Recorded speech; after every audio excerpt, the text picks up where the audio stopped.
Hey guys, welcome. Recently the Operation Broken Fang ended, and with the end of this operation they added a new case called the Snakebite case. And we're gonna be looking at some of these new skins in low and high float. The Glock Clear Polymer. This is exactly what we needed, another genetic looking blue Glock skin. Because Lord knows we don't have enough of those yet. When the float gets higher, the blue part at the top is completely gone.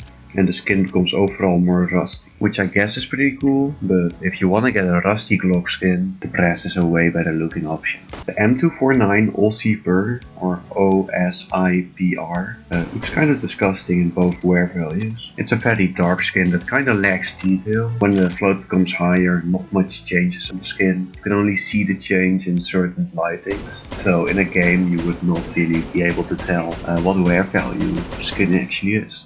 The CZ75, I don't know how to pronounce that shit, actually looks pretty decent for a blue skin. I quite like the level of detail on it, though there's not really anything special when it becomes high float. UMP45 oscillator looks pretty good as it is. This is how it looks in low float, and this is how it looks in high float. This skin actually has a texture pattern, meaning that there's 1,000 different versions of this skin, so you can get some pretty cool looking patterns. The R8 Revolver Junkyard is one of my favorite skins from this collection. Quite like the written stuff on it, it really adds a bit of character to it. Legend, King, Crown. When it turns high float it turns more rusty and darker, which kinda adds to the aesthetic of the skin.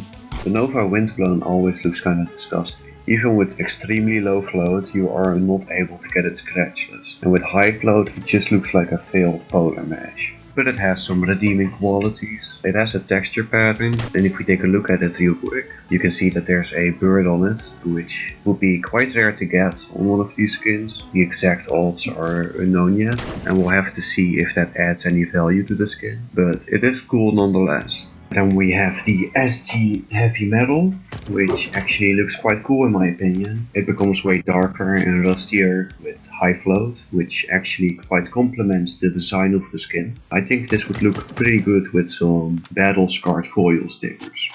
Onto the purples. First of all we have the P250 Cyber Shell. There's nothing really unique about this skin, but for purple it looks pretty decent I guess. The higher the float is, the rustier it looks. Which also kind of complements the skin design.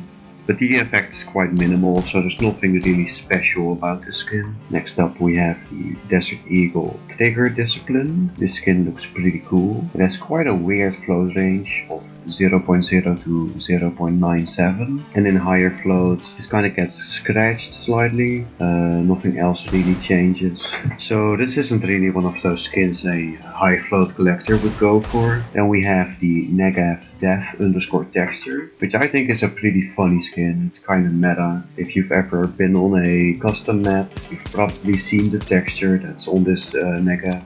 With high float it kinda demolishes any texture that was on the skin previously, which is something that I always quite like with skins. The Mag-10 Button Masher. I quite like the 3D effect on the buttons. It really looks like they're coming out of the Mag-10. With higher float value nothing much changes except the color slightly. Overall pretty cool skin. The AK-47 Slut. This is kind of a blank slate type of skin. It looks like it was specifically made for the purpose of applying stickers for it. And on itself it doesn't really shine at all. When it gets a higher float value it does start to turn a little green, which is kinda cool. I like it when skins do that, but it's not really noticeable in most lightings. Onto the pink skins, the first one being the MP9 Foods Chain. This skin actually looks really fucking sick. I quite like the design of it. If the wear is distributed right, you can get it so that the back character is the only thing that's showing up on the skin, which is pretty cool. The XM XOXO, kisses. This is probably my favorite skin from this case. Not only does the color completely change once it's higher float, it also has a texture pattern. You can get some really sick looking skins with this thing. The Galil Chromosome Abortion. Sorry, I have dyslexia. This is a pretty cool skin. I quite like the color mix on it. Nothing really special happens once it's high float, but it still looks kinda cool. Onto the final skins we have the reds. Starting with the M4A4 ADHD. This skin is just too hectic for me. Like, I've been looking at this skin for 10 minutes straight and I still can't tell what's going on in here. I really don't like this skin. With high float, nothing special happens to it. Kind of just like looks a little more shittily, which I didn't think was possible. It also has a really weird float range, stopping at 0.79. Yeah, kind of a shit skin. The USPS. China. This skin is just made for the Chinese. It looks kinda cool, but doesn't really look like a red to me. More like a purple or pink. One of my Steam friends actually uploaded some screenshots of the new skins and then said what they thought about it. It's like, why would you do that? Why do you think anyone cares about what you think about some of these skins? Like, oh.